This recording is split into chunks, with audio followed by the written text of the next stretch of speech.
Es que no solamente el bloqueo naval, es bloqueo financiero y naval. Que se establezca un bloqueo naval alrededor de Venezuela para impedir totalmente la salida del petróleo. Eso acaba de hundir al régimen. A la par de un bloqueo financiero congelándole las cuentas del régimen de Maduro a nivel global. Esas dos cosas son realmente acción gubernamental no violenta. Oye, se puede hacer. El bloqueo financiero lo hemos escuchado ya, el bloqueo naval nunca había escuchado nada de eso. ¿Quién lo haría? Estados Unidos. ¿Solo Estados Unidos o una coalición? El único país capaz de hacerlo. ¿Y coalición no? ¿Por qué no pensaban en una coalición? Las coaliciones siempre han sido de nombre nada más. Y yo he estado en tantas guerras de coaliciones y solamente he visto cascos americanos. El resto han estado por allí en alguna carpa con su banderita. Lo mismo en un bloqueo naval. Tendrán su botecito por acá, su botecito por allá, pero la armada es la americana. Ponle una armada americana alrededor de Venezuela, bloqueando la salida del petróleo, y vas a ver cómo cambia todo. Es que no tienen más. Y el bloqueo financiero para todo lo que son las transacciones de la limpieza de todo el dinero producto de los delitos internacionales. El problema es que desgraciadamente no se ha logrado globalmente hacer este bloqueo financiero porque hay países que siguen facilitando, que son parte del negocio, son parte del negocio. O sea, son los socios de todas estas transacciones irregulares y entonces obviamente no les van a cerrar el la única salida que tendría, y discúlpame que te cambie el tema un poquito, en esto Maduro del bloqueo naval, es Rusia.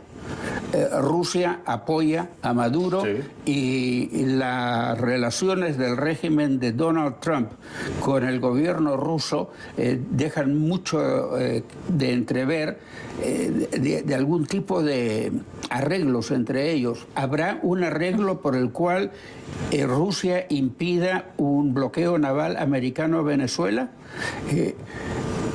La relación de Trump con Rusia pone en peligro la posibilidad de un bloqueo naval a Venezuela, que sería la estocada mortal. Lo cierto es que Estados Unidos, o sea, esto es irreversible.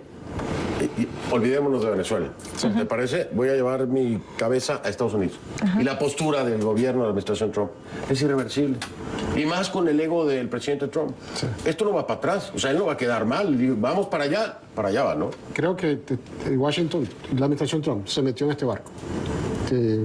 Va a ser muy difícil que pueda echar para atrás y ya dejar esto de lado. Es una de las cosas que juega a favor del escenario del cambio. Y ciertamente la oposición se ha tomado serios cambios, importantes cambios. Hace año y medio todavía están hablando del camino electoral. Yo creo que en este momento es que apenas comienza a plantearse el problema real de Venezuela. El fundamento que está lidiando con una de las más tenebrosas dictaduras que ha visto la región, y que aquí no hay salida electoral, aquí no hay diálogo, esto hay que enfrentarlo de frente.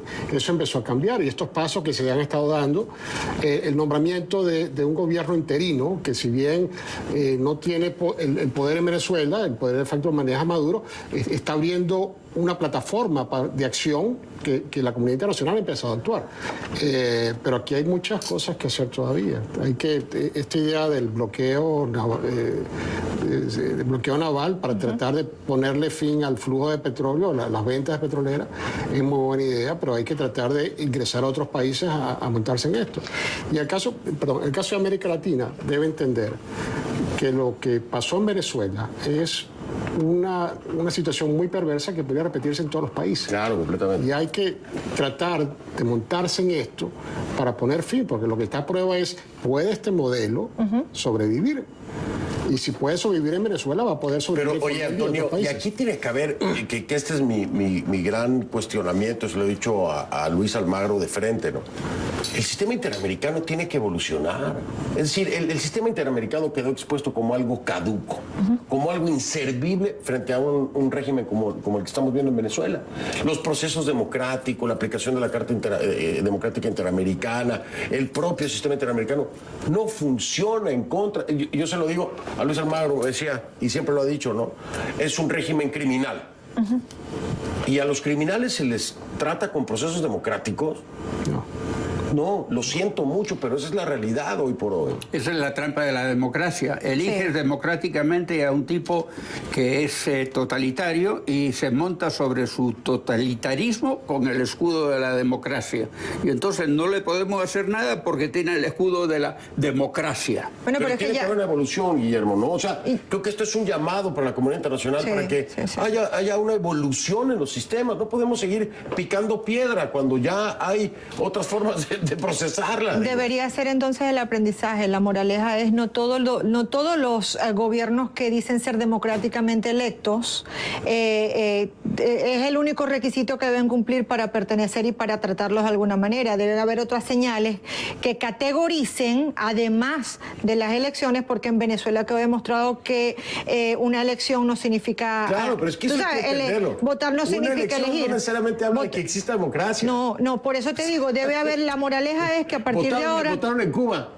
Bueno, y nada más participó un partido. Un solo partido. No, entonces quiere decir que lo que hay es que establecer a partir de ahora un issue que cambie definitivamente este tipo de organizaciones que agrupan, acuérdate que agrupan no a países, a gobiernos de diferentes países, y los países llegan, participan en ellos dependiendo si son democráticos o no. Entonces ya la sola democracia como la característica principal para poder pertenecer a este tipo de asociaciones ya no debería ser... Habría que hacer una nueva lista de requisitos que sea más estricta. Sí, es que tú sabes que al final del día venimos uno analiza y todo esto forma parte de que regímenes totalitarios y delincuentes como este aprendieron a utilizar las palabras, y es un problema de semántica. Sí, pero... Es un problema de semántica, que entendieron que a través de la democracia, claro. Pero hay que demostrarla. Claro, y a tú sabes, la política participativa, y empezaron a utilizar este tipo de cosas para filtrarse por la pared de la... Quiero regresar, voy a hacer pausa, quiero regresar porque cuando vemos esto y escuchamos a México, a Uruguay, y perdónenme, al Papa... no, pero esas son palabras mayores. Tenemos que hablar de esto, porque el sistema interamericano, no, la ayuda humanitaria, lo que sea, pero cuando existen países todavía como México, Uruguay y el Papa, perdón, pero es la realidad, y le va a molestar a muchos que son fanáticos y llaman al Papa. Y te pueden llamar pero cuando el Papa nos ha dado cuenta que el río de sangre en Venezuela ya está corriendo desde 2014, no sé, me explico, o sea, perdón, pero hago una pausa, destruyanme las redes sociales y regreso.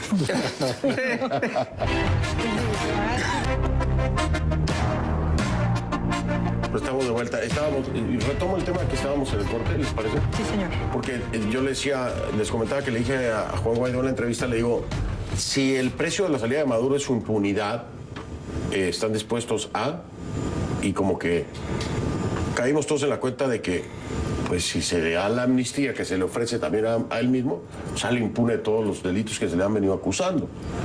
Mi pregunta es, ¿se tiene que plantear esto como una justicia transicional o lo podemos dejar en una ley de amnistía? Porque el escenario me parece más una justicia transicional. Lo vimos con las FARC, ¿no? Yo creo que es un tema sumamente difícil. Yo creo que lo que está planteado, si no hay este quiebre en la Fuerza Armada, es un escenario de conflicto bélico, ya sea por un ejército extranjero, una coalición extranjera, o un sector de las Fuerzas Armadas que se levante y es una guerra civil. Entonces estamos hablando, lo que está aquí en juego, lo que estamos hablando concretamente es unas situaciones muy fuertes y muy dañinas. Si se pudiera evitar eso a través de una oferta de amnistía, yo creo que no es descartable. Bien vale la pena. Habría que analizarlo. Pero además la amnistía aplica... Bien vale la pena por la impunidad de Maduro. Y por todo lo que se puede prevenir en Venezuela, que no hemos hablado de eso, pero es que hay un escenario... Pero por eso, bien vale la pena. Yo creo que sí, pero además hay que entender que la amnistía funciona en Venezuela, pero que el caballero está buscado hasta por la Corte Divina si él sale de Venezuela. La compasión está por encima de la justicia y hay que tenerle compasión al pueblo de Venezuela. Ahora, habiendo dicho eso, me recuerdo cuando se fue Somoza a Paraguay y acabaron matándolo con un obús. Me dejaste pensando algo, porque en el tema de las FARC, la gran discusión hoy en Colombia son los delitos de lesa humanidad de los que se acusa a algunos integrantes de las FARC. y el reclamo de un sector de la sociedad colombiana de que se haya perdonado eso a través de una justicia transicional. Porque tú me lo llevas a que, bueno, sí, eso es en Venezuela. No. A la justicia, los crímenes de lesa Eso es humanidad. afuera también. No, Incluso crímenes de lesa humanidad lo estamos viendo con Colombia. Sí. Y ese es un tema que está ahí pendiente. Sí. Porque Sí, sigue la pelea. Y ya vimos con el caso de Pinochet. Se le ofreció inmunidad y eso terminó enfrentando problemas en la justicia en Europa. Este pacto que se hizo con los paramilitares en Colombia, muchos de ellos tuvieron que empezar a haber problemas en la Corte Internacional por crímenes de lesa humanidad. De manera de que una cosa es que se promete y otra cosa es que se cumple esa oferta. Exacto. Que no es exactamente lo mismo. Pero sí creo, tú sabes que hasta este momento todas las ofertas que se han hecho, incluida esa de amnistía que tú le preguntaste al presidente Guaidó y que fue un momento de unos segundos de silencio incómodo, yo creo que han valido la pena por todo lo que significa lo que puede venir en Venezuela. Que aparte de después de la ayuda humanitaria son dos escenarios, uno muy malo y otro peor que el muy malo. Sí. Por todo lo que significa que la violencia en Venezuela no se va a acabar porque entre ayuda humanitaria. Nos quedamos con ese ¿Estamos pensamiento. claros, no? Claro, no. Y ese es otro programa completo de una hora. Sí.